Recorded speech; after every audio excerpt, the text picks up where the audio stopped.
ನಮ್ಮ ಇವತ್ತಿನ recipe ghee rice ತುಂಬಾ ಟೇಸ್ಟಿಯಾಗಿರುತ್ತೆ ಹಾಗೂ ಸಿಂಪಲ್ ಆ್ಯಂಡ್ ಕ್ವಿಕ್ಕಾಗಿ ಮಾಡ್ಕೊಬಿಡ್ಬೋದು. ನಮಸ್ತೆ ವೀಕ್ಷಕರೇ, ಎಲ್ಲರಿಗೂ ಸವಿ ಕಿಚನ್ ಕನ್ನಡಗೆ ಸ್ವಾಗತ.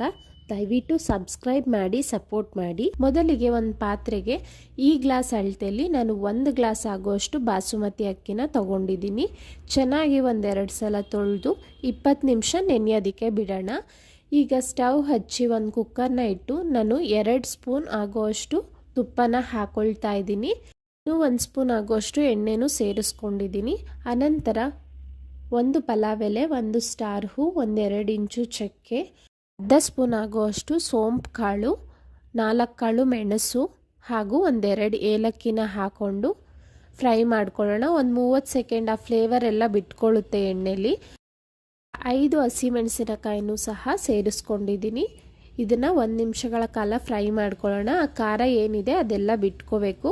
ಅನಂತರ ಇಲ್ಲಿ 1 ಮೀಡಿಯಮ್ ಸೈಜ್ ಈರುಳ್ಳಿನೂ ಉದ್ದುದ್ದ ಕಟ್ ಮಾಡಿ ಸೇರಿಸ್ಕೊಳ್ತಾ ಇದ್ದೀನಿ. ಈರುಳ್ಳಿ ಆಪ್ಷನಲ್, ಬೇಡ ಅಂದರೆ ಸ್ಕಿಪ್ ಮಾಡ್ಕೋಬೋದು. ಈರುಳ್ಳಿ ಎಲ್ಲ ಚೆನ್ನಾಗಿ ಫ್ರೈ ಆಗಬೇಕು. ಅನಂತರ ಇಲ್ಲಿ ಸ್ವಲ್ಪ ಬಟಾಣಿನೂ ಸೇರಿಸ್ಕೊಂಡು 1-2 ನಿಮಿಷ ಫ್ರೈ ಮಾಡ್ಕೊಳ್ಳೋಣ. ಈಗ ಈರುಳ್ಳಿನೂ ಕಂಪ್ಲೀಟಾಗಿ ಟ್ರಾನ್ಸ್ಪರೆಂಟ್ ಆಗಿದೆ.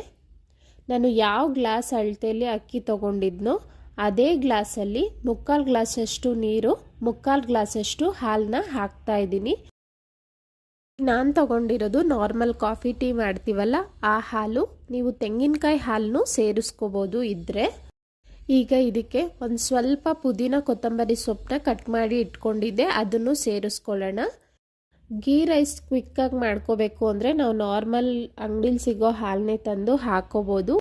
ತೆಂಗಿನಕಾಯಿನ ತುರಿದು ಅದನ್ನು ಮಿಕ್ಸಿಗೆ ಹಾಕ್ಕೊಂಡು ನಂತರ ಹಾಲನ್ನ ಸಪ್ರೇಟ್ ಮಾಡಿನೂ ಹಾಕ್ಬೋದು. ಟೈಮ್ ಇರೋರು ಆ ರೀತಿ ಮಾಡಿ. ಈ ಹಾಲು ಹಾಕೋದ್ರಿಂದನೂ ನಮಗೆ ಟೇಸ್ಟ್ ಏನು ಡಿಫ್ರೆನ್ಸ್ ಆಗಲ್ಲ, ತುಂಬಾ ಚೆನ್ನಾಗಿ ಬರುತ್ತೆ. ನಾನು ರುಚಿಗೆ ತಕ್ಕಷ್ಟು ಉಪ್ಪನ್ನು ಹಾಕೊಳ್ತಾ ಇದ್ದೀನಿ. ನೋಡಿ, ಈಗ ಕುದಿ ಬಂದಿದೆ ಅಲ್ವಾ, ನಾನು ನೆನೆಸಿಟ್ಟಿರೋ ಅಂಥ ಅಕ್ಕಿನ ಹಾಕ್ತಾ ಇದ್ದೀನಿ.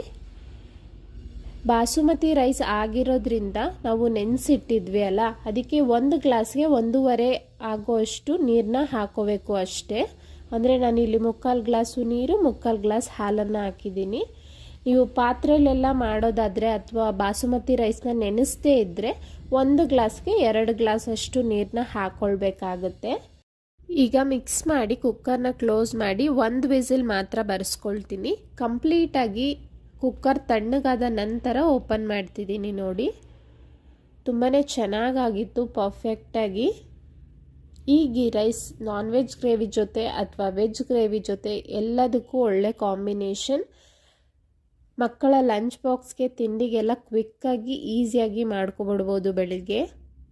ನಾನಿವತ್ತು ಈ ಗೀ ರೈಸ್ಗೆ ವೆಜ್ ಕುರ್ಮಾ ಮಾಡಿದ್ದೆ. ತುಂಬಾ ಟೇಸ್ಟಿಯಾಗಿ ಬಂದಿತ್ತು. ತಪ್ಪದೆ ನೀವು ಸಹ ಟ್ರೈ ಮಾಡಿ. ನಾನು ಆದಷ್ಟು ಬೇಗ ಈ ವೆಜ್ ಕುರ್ಮಾದೂ ವಿಡಿಯೋ ಅಪ್ಲೋಡ್. ನಮ್ಮ ಇವತ್ತಿನ ರೆಸಿಪಿ ನಿಮಗೆಲ್ಲ ಇಷ್ಟ ಆಯಿತು ಅಂದ್ಕೊಳ್ತೀನಿ. ಪ್ಲೀಸ್ ಇನ್ನೂ ಯಾರೆಲ್ಲ ಸಬ್ಸ್ಕ್ರೈಬ್ ಆಗಿಲ್ಲ ಸಬ್ಸ್ಕ್ರೈಬ್ ಆಗಿ, ಹಾಗೆ ವಿಡಿಯೋನ ಲೈಕ್ ಮಾಡೋದನ್ನ ಮರಿಬೇಡಿ. Thank you.